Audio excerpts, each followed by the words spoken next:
नमस्कार, श्री स्वामी समर्थ। यंदा 25 जुलै शुक्रवारपासून श्रावण महिन्याला सुरुवात झाली आहे।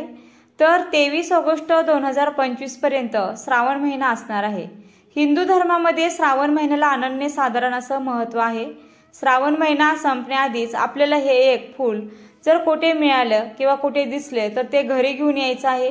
श्रावण महिना संपण्याआधी जर तुम्हाला हे जर फूल कुठे मिळाले तर तुमची कितीही कठीणातील कठीण इच्छा जी आहे तर ती पूर्ण होऊ शकते आणि आयुष्याचं सोनं झाल्याशिवाय राहणार नाही। चहूबाजूने पैशाचा ओघ वाढेल, घरामध्ये सुख समृद्धी येईल। तर असा हा उपाय आपल्याला कशा प्रकारे करायचा आहे आणि हे जे फूल आहे तर ते आपल्याला घरी आणायचं आहे। ते फूल नेमकं कोणतं आहे याविषयीची संपूर्ण माहिती जाणून घ्यायची असेल तर व्हिडिओ स्किप न करता शेवटपर्यंत पहा व कमेंट बॉक्समध्ये ओम नमः शिवाय लिहायला विसरू नका। चला तर मग व्हिडिओला सुरुवात करूया। तर पहा, हा जो उपाय आहे तर तो आपल्याला करायचा आहे तो श्रावण महिन्यामध्ये करायचा आहे। तसे श्रावण महिन्यामध्ये कुठल्याही दिवशी तुम्ही हा उपाय करू शकता किंवा जर तुम्हाला शक्य असेल तर श्रावणी सोमवारी हा उपाय केला तर उत्तमच आहे। जर श्रावणी सोमवारी शक्य नसेल तर श्रावणातील प्रत्येक दिवस हा शुभ मानला जातो। त्यामुळे तुमच्या वेळेनुसार हा उपाय तुम्ही कोणत्याही दिवशी करू शकता, परंतु श्रावणी सोमवार हा उपाय करण्यासाठी जास्तीत जास्त प्रयत्न तुम्ही करू शकता, कारण की श्रावणी सोमवारच्या दिवशी शिवतत्व हे जागृत स्वरूपामध्ये असतं आणि त्यामुळे केलेल्या सेवेचं उपायाचं फळ हे तुम्हाला शीघ्र मिळतं। त्यामुळे जर तुम्हाला शक्य असेल तर श्रावणी सोमवारीच तुम्ही हा उपाय करा। जर शक्य नसेल तर श्रावणातील कोणत्याही दिवशी हा उपाय केला तरीही चालेल। सगळ्यात आधी तर हा उपाय आपल्याला का करायचा आहे ते आपण जाणून घेऊयात। तर पहा, आपल्या आयुष्यामध्ये अनेक अडचणीचा सामना आपल्याला करावा लागतो, ज्यामध्ये प्रामुख्याने आर्थिक समस्या असतील, शारीरिक समस्या असतील, मानसिक समस्या असतील, आर्थिक समस्या असतील। तसेच तुम्ही खूप कष्ट केले, मेहनत केली तरी देखील तुमच्या कष्टाला, मेहनतीला म्हणावं तसं यश मिळत नाही, नशिबाची साथ मिळत नाही, तुमची कुठल्याही क्षेत्रामध्ये प्रगती होत नाही, घरामध्ये आलेला पैसा या ना त्या कारणाने बाहेर निघून जातो, तो फार काही टिकत नाही, घरामध्ये आजारपण वाढलेला आहे, घरामध्ये असलेली एखादी व्यक्ती आजारी पडते, ती बरी होत नाही की लगेचच दुसरी व्यक्ती आजारी पडते। आजारपणामध्येच तुमच्या घरामध्ये आलेला जो पैसा आहे तर तो महिना अखेरीस तुमच्या घरामध्ये पैशाची चणचण भासू लागते। तुमच्या गरजा भागवण्यासाठी तुम्हाला वारंवार कर्ज घ्यावं लागतं आणि कर्जाचा डोंगर जो आहे तर तो वाढतच जातो। त्यातून बाहेर पडण्याचा मार्ग काही केल्यास सापडत नाही। याशिवाय तुम्ही घराचं कर्ज घेतलं असेल आणि ते लवकरात लवकर तुम्हाला फेडायचं असेल, तुम्ही गाडी घेतलेली असेल त्याचे तुम्हाला हप्ते भरायचे असतील, त्यातून देखील तुम्हाला लवकरात लवकर बाहेर पडायचं असेल तर हा उपाय केल्याने लगेचच तुमच्या आयुष्यातून सर्व कर्ज किंवा आर्थिक समस्या जातीलच असं नाही, परंतु हा उपाय केल्यामुळे कष्टासोबत मेहनतीसोबतच महादेवांचे आशीर्वाद देखील मिळावे। देवी लक्ष्मीचा आशीर्वाद कायम आपल्यावरती असावा, कारण की लक्ष्मी चंचल आहे आणि तिला घरामध्ये स्थिर ठेवण्यासाठी काही विशिष्ट स्थितीवरती उपाय करावे लागतात। त्यामुळे देखील घरामध्ये खूप फरक जाणवतो।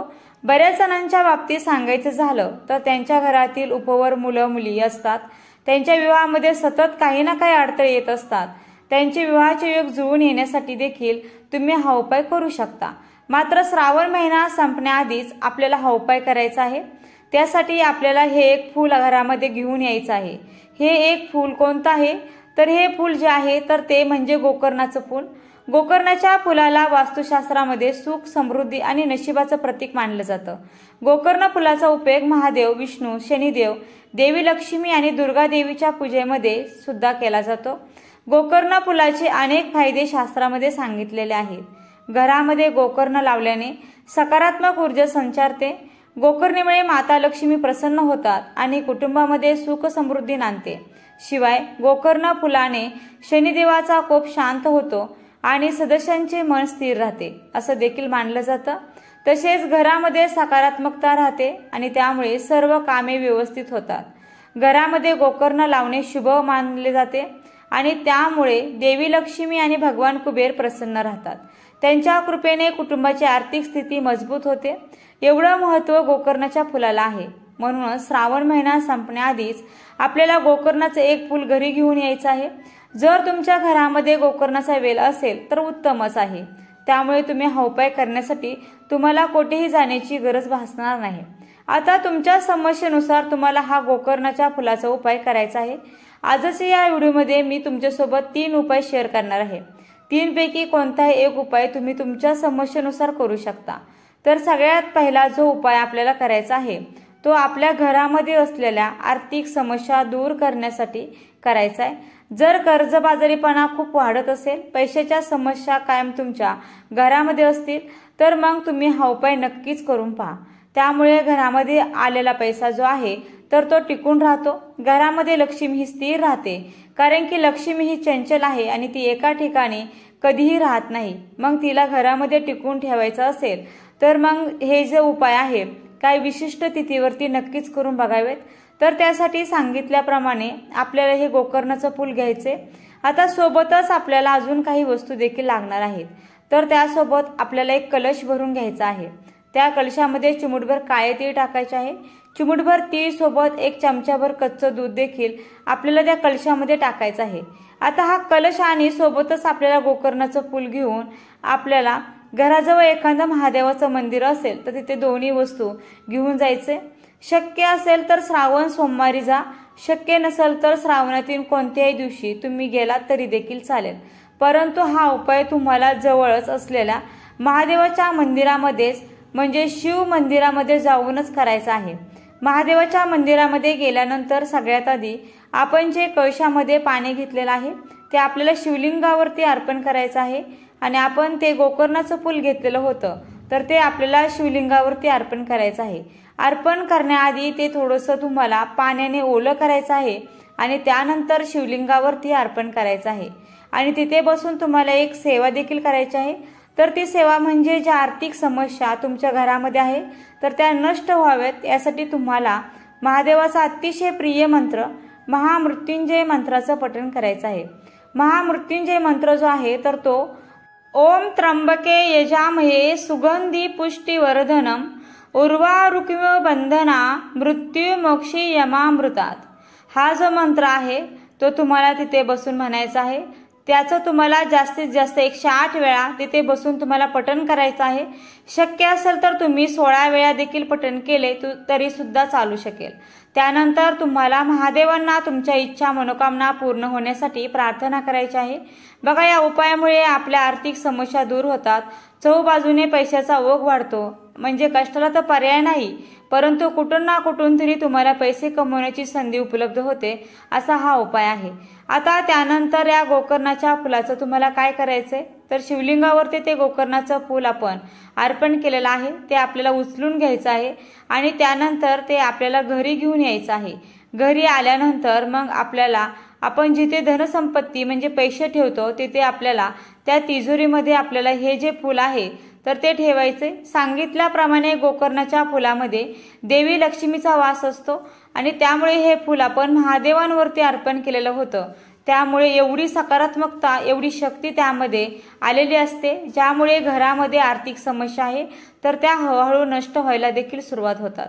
त्यानंतर दुसरा जो उपाय आहे तो आपल्याला करायचा आहे तो घरामध्ये जर खूप आजारपण वाढलेला असतील, बघा घरामध्ये एखादी वयोवृद्ध व्यक्ती असेल किंवा तरुण व्यक्ती असेल, ती खूप आजारी सारखी पडत असेल, आजारपण काही केल्या दूर होत नाही, मग अशा वेळेस आपण सगळे प्रयत्न करून थकलेला आहोत, पण आपल्या प्रयत्नासोबतच जर महादेवांचे आशीर्वाद आपल्याला मिळाले तर आपण आजारपण देखील दूर होऊ शकतं किंवा दूर करू शकतो। बऱ्याचदा दवाखाना करून देखील गुण येत नाही, तर अशा वेळेस आपण काही विशिष्ट तिथीवरती उपाय केले आणि त्यातल्या त्यात श्रावण महिन्यामध्ये महादेवांसमोर जर आपण उपाय केला तर नक्कीच महादेवांचे आशीर्वाद आपल्याला प्राप्त होतील। आता श्रावण सोमवारी आपल्याला काय करायचंय, निळ्या रंगाचं गोकर्णाचं एक फूल घ्यायचं आहे, जवळच असलेल्या महादेवांच्या मंदिरामध्ये जायचं आहे, सोबत आपल्याला एक कलश भरून पाणी देखील घेऊन जायचं आहे। तिथे गेल्यानंतर मग हा जो उपाय आहे तर जो आजारी व्यक्तीने केला तरीही चालेल, परंतु आजारी व्यक्तीकडून हा उपाय करणे शक्य नसेल तर त्यांच्या वतीने घरातील कोणत्याही एका सदस्याने हा उपाय केला तरी देखील चालेल। पहा, सगळ्यात आधी आपल्याला जो कलश भरून पाणी नेलेलं होतं तर ते शिवलिंगावरती अर्पण करायचं। त्यानंतर गोकर्णाचं फूल शिवलिंगावरती ठेवायचं आहे। तिथे बसून तुम्हाला ओम नमः शिवाय ओम नमः शिवाय या मंत्राचा 16 वेळा जप करायचा आहे। जी आजारी व्यक्ती असेल तर ती जर सोबत असली तर तिने देखील हा जप केला तरी सुद्धा चालेल, आणि त्यानंतर शिवलिंगावरती अर्पण केलेलं हे गोकर्णाचं फूल आपल्याला उचलायचं आहे, घरी घेऊन यायचं आहे। घरी आणल्यानंतर मग आपल्याला स्वयंपाकघरामध्ये आपल्याला हे फूल जे आहे तर ते ठेवायचं। स्वयंपाकघरामध्ये ईशान्य कोपऱ्यामध्ये एका पांढऱ्या रंगाच्या कपड्यामध्ये गोकर्णाचं फूल बांधून ठेवू शकता। यामुळे घरामध्ये असलेले आजारपण, शारीरिक व्याधी हळूहळू नष्ट होऊ लागतात। आता त्यानंतर तिसरा जो उपाय आहे, तुमच्या घरामध्ये उपवर मुलं मुली असतील, त्यांच्या विवाहामध्ये सतत अडचणी येत असतील, अडथळे येत असतील, त्यांच्या विवाहाचे योग जुळून येत नसतील, तर त्यांच्यासाठी करायचं आहे। या उपायासाठी सेम तुम्हाला निळ्या रंगाचं गोकर्णाचं फूल घ्यायचं आहे, त्यावरती थोडंसं मीठ टाकायचं आहे। बघा, साधं मीठ टाका किंवा खडे मीठ टाकलं तरीही चालेल। आणि हे गोकर्णाचं फूल जे आहे तर ते त्या व्यक्तीच्या विवाहामध्ये अडचणी येत आहेत, त्याच्या सतत आलेली कामं पूर्ण होत नाही, म्हणजे ज्यांना सतत अडचणीचा समस्यांचा सामना करावा लागतो अशा व्यक्तीवरून ते गोकर्णाचं फूल 7 वेळा उतरून घ्यायचं आहे। ज्याप्रमाणे घड्याळाचा काटा फिरतो अगदी त्याच दिशेने हे गोकर्णाचं फूल जे आहे तर त्या व्यक्तीवरून 7 वेळा उतरून घ्यायचं। त्यानंतर तुम्ही वाहत्या पाण्यामध्ये हे जे गोकर्णाचं फूल आहे तर ते प्रवाहित करू शकता। आता पाण्यामध्ये प्रवाहित करू शकत नसाल तर मग तुम्ही एखाद्या झाडाच्या मुळाशी हे फूल टाकून देऊ शकता, पण अशा ठिकाणी टाकू नका जिथून ते कोणाच्या पायाकडून ओलडून जाईल। तर अशा प्रकारे तुमच्या समस्येनुसार तुम्ही यापैकी एक उपाय करू शकता। आजच्या व्हिडिओमध्ये बरीचशी माहिती देण्याचा प्रयत्न केलेला आहे। व्हिडिओ आवडला असेल तर व्हिडिओला नक्की एक लाईक करा, जास्तीत जास्त लोकांपर्यंत शेअर करा। चॅनलवर नवीन असाल तर सबस्क्राईब देखील करा व व्हिडिओ शेवटपर्यंत पाहिल्याबद्दल अगदी मनापासून तुमची खूप खूप आभारी आहे। धन्यवाद। श्री स्वामी समर्थ। जय जय स्वामी समर्थ। रामकृष्ण हरी। जय जय रामकृष्ण हरी।